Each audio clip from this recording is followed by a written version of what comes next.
Boa noite, irmãos. Mais uma vez estamos reunidos para estudar a palavra do Senhor e hoje nós vamos continuar os nossos estudos. São estudos rápidos e breves no livro do profeta Daniel, mas esses estudos nos servem para nos lembrar as temáticas mais importantes desse livro. E hoje chegamos em Daniel capítulo 10. Daniel capítulo 10 vai nos preparar para a quarta visão que Daniel teve na segunda parte do livro. Uma breve recapitulação nos mostra que o livro de Daniel tem 12 capítulos. Os 6 primeiros capítulos tratam de uma parte mais biográfica de santidade do testemunho do profeta Daniel, e os últimos 6 capítulos nos apresentam a parte mais profética. Realmente, do capítulo 7 em diante, nós temos 4 visões. A visão do capítulo 7 são a visão daquelas 4 bestas que representam os 4 impérios idólatras que existiram na antiguidade e apontam para um novo império, que é o chamado Império Romano Restaurado. Lembre-se que o capítulo 7 está ligado com o capítulo 2 do livro do profeta Daniel, onde Nabucodonosor teve um sonho com basicamente o mesmo sentido das visões do capítulo 7 de Daniel. No capítulo 8 nós tivemos um afunilamento dessas visões, e a segunda visão, um afunilamento da visão do capítulo 7, onde nós temos um bode e um carneiro que estão disputando ali, lembrando que o bode é o Império Grego e o carneiro é o Império Medo-Persa. E ali Daniel recebe esta visão da disputa entre gregos e persas, onde os gregos vão vencer e iniciar o terceiro império da antiguidade, o Império Idólatra, onde Deus vai mostrando o seu plano na história do homem, que deve e vai culminar no reino de Deus na terra. E então, no capítulo 9, nós observamos a profecia das 70 semanas de Daniel, onde é a terceira visão, onde o Senhor ali aponta como será o seu plano, como será a chegada do anticristo, como será a chegada do Senhor Jesus Cristo, a sua morte na cruz e todas aquelas semanas de ano, 69 semanas de anos, e a última semana de ano que está mais ligada com o anticristo, que é o príncipe de um povo que virá. Isso certamente no final dos tempos, já no que nós entendemos como os 7 anos de tribulação. E então agora no capítulo 10, há uma preparação para a visão que somente será apresentada no capítulo 11. Mas é importante termos essas informações do capítulo 10 para perceber como Deus se revela aos seus servos. Você vai observar que neste capítulo aparecem seres e anjos instruindo Daniel, e você vai perceber que Daniel já é idoso, e ele tem dificuldade até de ficar de pé, até de falar, quando recebe estas revelações. Olha então, Daniel capítulo 10, verso 1. No terceiro ano de Ciro, rei da Pérsia, foi revelada uma palavra a Daniel, cujo nome é Beltesazar. A palavra era verdadeira e envolvia grande conflito. Ele entendeu a palavra e teve a inteligência da visão. Mais uma vez é muito clara, no terceiro ano de Ciro, rei da Pérsia. Então, entendemos que aqui é entre o capítulo 5 e o capítulo 6, ou seja, entre o reinado de Ciro, que começa no capítulo 5 e encerra ali o reinado do neto de Nabucodonosor, né, Belsazar, o rei Belsazar da Babilônia, e o capítulo 6, onde você lê sobre Dario, que seria e que foi o rei da Babilônia, enquanto Ciro era o imperador do mundo na época, governando da Pérsia. Observe então aqui que é no terceiro ano do rei Ciro. Verso 2. Naqueles dias eu, Daniel, plantei durante 3 semanas. Daniel, 3 semanas chorando, orando, diz o texto que ele jejuou e se absteve até da unção com os olhos, 3 semanas inteiras. Verso 4. No dia 24 do primeiro mês, estando eu à borda do rio, à borda do grande rio Tigre, levantei os olhos e olhei, e eis um homem vestido de linho. E este homem vestido de linho, muito provavelmente seria um anjo também, mas ele tem uma descrição muito parecida com a de Apocalipse 1 sobre o Senhor Jesus Cristo. Olha então como era a descrição desse anjo. Verso 5 ainda. Cujos ombros estavam cingidos de ouro puro de Ufaz. Seu corpo era como berilo, o seu rosto como um relâmpago, seus olhos como tochas de fogo, seus braços e os seus pés brilhavam como bronze polido, e a voz das suas palavras era como o estrondo de muita gente. Então, era um ser celestial que ali aparece a Daniel e o conforta e o fortalece ao longo de toda esta revelação que ainda vai acontecer no capítulo 11. Verso 7. Só eu, Daniel, tive aquela visão. Os homens que estavam comigo nada viram, não obstante caiu sobre eles grande temor e fugiram e se esconderam. Então, os homens ficaram atemorizados, muito provavelmente pela reação de Daniel, mas eles não tiveram a visão daquele homem e todos fugiram. Daniel ficou só e ouviu então as palavras daquele homem. Olha o verso 10. Eis que certa mão me tocou, sacudiu-me e me pôs sobre os meus joelhos e as palmas das minhas mãos. Veja que ele ficou muito fraco. O verso 9 diz isso, né? Ouvindo, caí sem sentidos, rosto em terra. Daniel desmaiou sem sentidos ao ouvir a voz daquele homem. Era uma voz de muita gente, muito provavelmente algo muito impactante. Daniel já numa certa idade, então ele cai no chão desmaiado, como diz o verso 9, sem sentidos. Mas no verso 10, aquela mão o toque, ele fica de quatro ali tentando se levantar. Uma informação muito importante, irmãos, aqui é como é impactante, na verdade é mais uma reflexão, como é impactante o encontro com Deus ou o encontro com os seres celestiais. Às vezes nós ouvimos de muitos pregadores pentecostais como se fosse um grande prazer, como se fosse algo muito extasiante e alegre o encontrar-se com o Senhor, receber uma revelação de Deus. Na verdade, muitos homens de Deus, e aqui destacando Daniel, ao terem revelações de Deus, eles tiveram um certo sofrimento, eles não conseguiram aguentar tamanha revelação, tamanha glória. E olha que este homem, necessariamente, esse homem é um ser celestial, não é Deus aqui aparecendo a Daniel, mas um mensageiro de Deus. E então Daniel se recupera. Ao fim dessa reflexão, voltando para o texto, Daniel se recupera e então o homem diz: Daniel, homem muito amado, está atento às palavras que vou dizer. Levanta-te sobre os pés, porque eis que te sou enviado. Ao falar ele comigo esta palavra, eu me pus em pé tremendo. Então foi quando Daniel se levantou. Ele caiu desmaiado no verso 9. O homem o tocou, ele teve força para ficar de quatro no verso 10. No verso 11 aqui, ele fica de pé para ouvir. E então no verso 12 diz: não temas, Daniel, porque desde o primeiro dia que aplicaste o coração a compreender e a humilhar-te perante o teu Deus, foram ouvidas as tuas palavras, e por causa das tuas palavras aqui eu ouvi.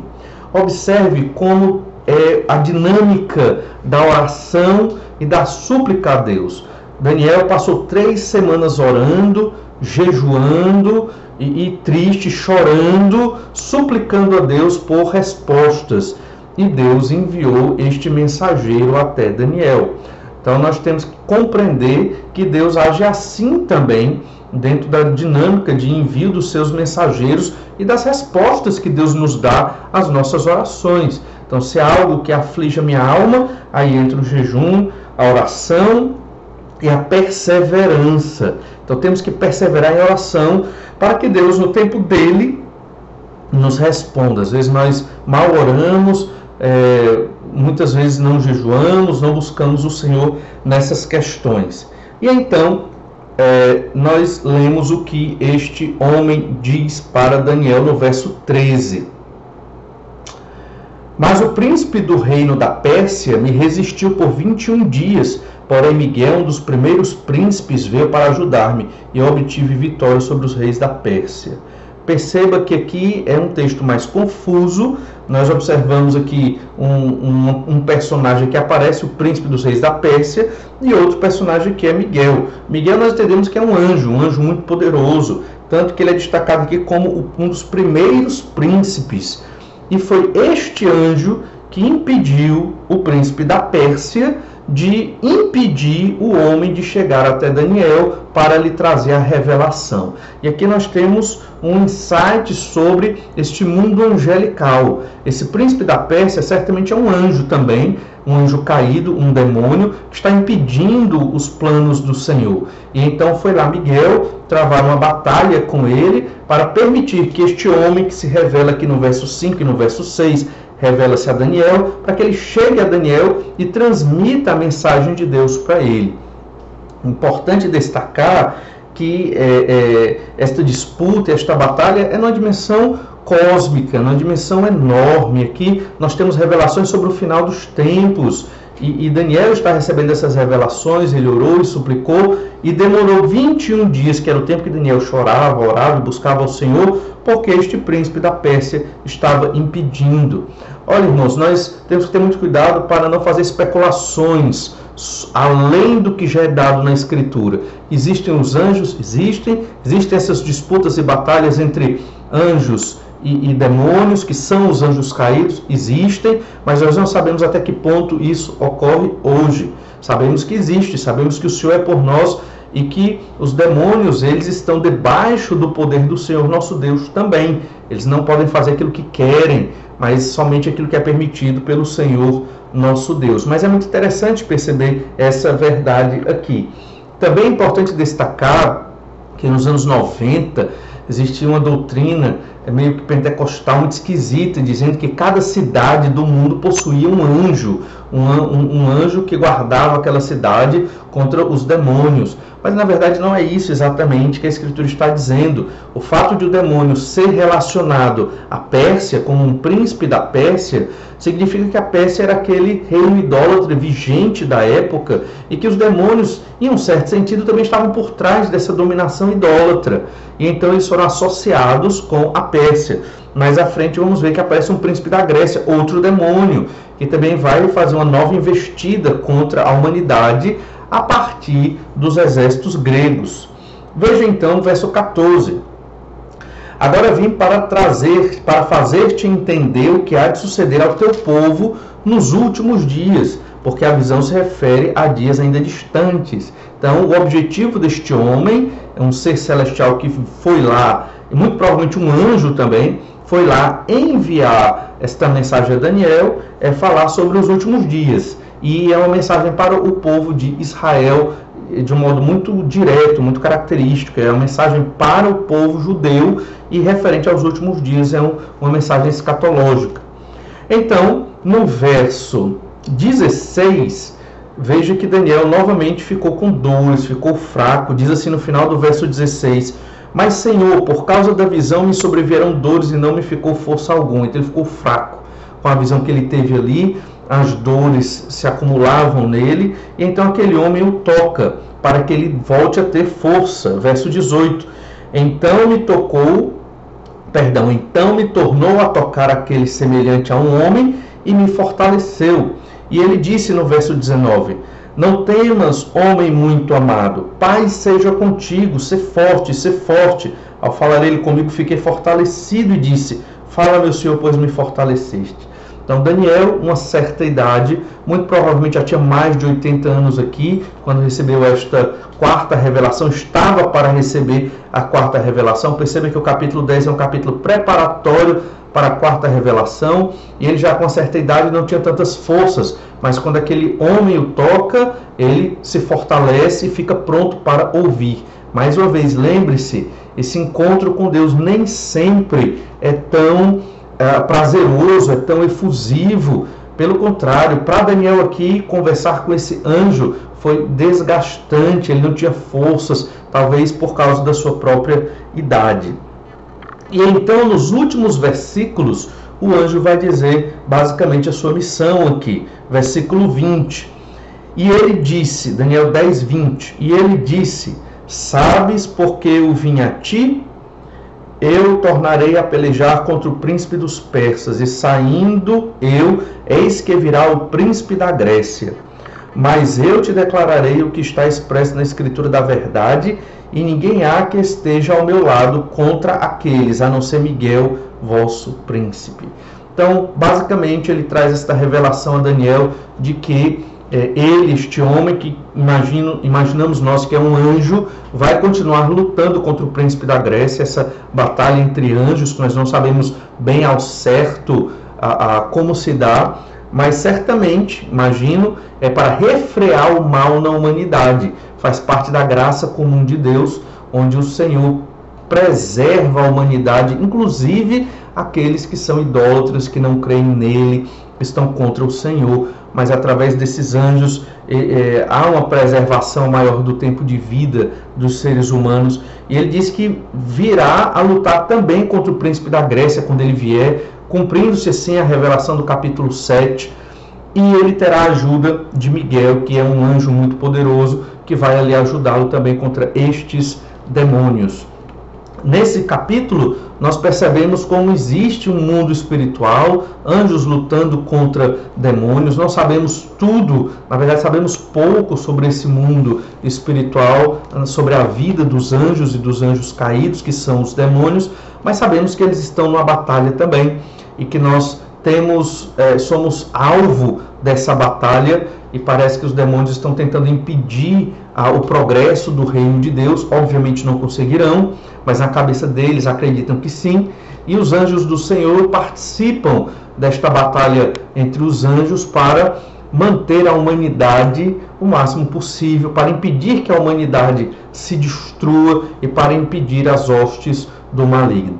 Irmãos, esse texto nos mostra o quanto nosso Deus é soberano. Ele tem um plano que tem começo, meio e fim. Esse plano vai se consumar. Muitas vezes nós tememos a morte, tememos as dificuldades. Mas olha, o nosso Deus, ele tem tudo preparado, ele tem tudo muito bem elaborado. Haverá um momento em que o Senhor Jesus Cristo vai voltar à terra, vai julgar todas as questões. Os ímpios serão condenados, aqueles que não creram no Senhor Jesus Cristo, e os que creram de todas as épocas serão salvos. Haverá um milênio, haverá um novo céu e uma nova terra, uma vida eterna com Deus aqui nesta terra. Por isso o nome novo céu e nova terra, onde não haverá mais injustiça, guerra ou sofrimento. Nós devemos sempre orientar a nossa fé para o Senhor Jesus Cristo, que morreu na cruz pelos nossos pecados, para o Pai, porque Jesus nos deu acesso a ter relacionamento com Deus, o Pai, e na força do Espírito Santo, crendo que teremos uma redenção do corpo e da alma. Deus tem isso tudo muito bem elaborado no universo micro, que tem a ver com cada um de nós, mas também no universo macro, que tem a ver com os reinos da terra. Então existem poderosos, existem governantes, mas todos eles serão subordinados à vontade do Senhor nosso Deus. É o que nós observamos no capítulo 10 do profeta Daniel, e o Senhor vai realizar o seu plano. Isso deve nos trazer tranquilidade, isso deve nos trazer confiança em Deus, isso deve nos fazer orar, como Daniel orou insistentemente para compreender as coisas sobre o plano de Deus. Nós também temos que orar para compreender a Escritura, para que a palavra de Deus aumente a nossa fé no Senhor, e assim possamos aproveitar o tempo que temos aqui na terra para glorificar a Deus, e não usar a maior parte do nosso tempo só na preocupação com os nossos problemas, só na busca de uma felicidade terrena somente, só naquilo que tem a ver com esse mundo. Temos que olhar para os céus e viver como cidadãos celestiais, que serão redimidos completamente em breve, quando da volta do Senhor Jesus Cristo, e aproveitar o nosso tempo na terra para fazer a missão que Deus nos deixou. Glorificar o seu nome, adorá-lo, pregar o evangelho aos perdidos e discipular pessoas para que cada vez mais aqueles novos convertidos sejam parecidos com o Senhor Jesus Cristo. Essa é a nossa missão, é assim que nós devemos viver, e este capítulo nos prepara para o capítulo 11, que é o capítulo que vai trazer a revelação propriamente dita, a quarta visão de Daniel, dessa segunda parte do seu livro. Que Deus te abençoe e te fortaleça, que a palavra do Senhor nos anime a estarmos vivendo em oração, a vivendo em obediência ao Senhor nosso Deus. Deus te abençoe e até breve.